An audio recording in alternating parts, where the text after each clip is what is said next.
thịt trước.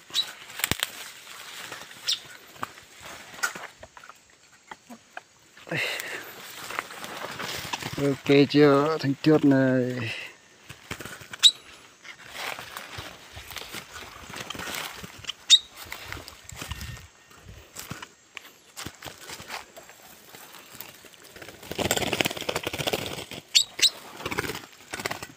To hơn con mùi nha.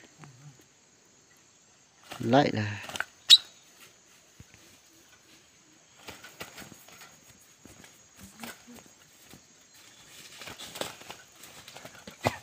lo đùa tụi mùi giờ.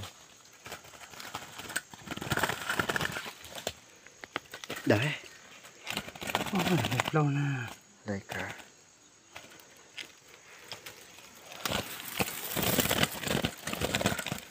Không lạ mà.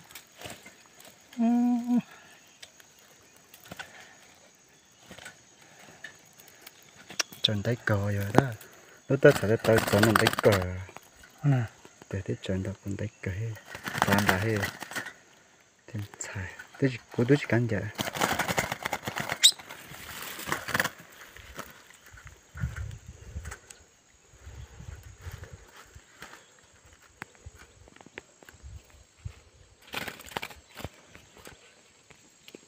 Mà nó qua thì tôi à? Nó. Có lon chỉ có đủ số à? Ôi. Rồi. Thế mà cái cô chật chỗ rồi. Nó xài nó chỉ non đi cái, tí còn đi cái nó xài thế.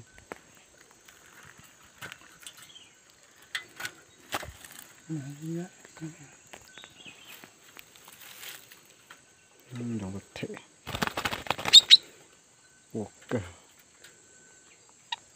Cô tới đây tới chỗ cá cuộn rồi.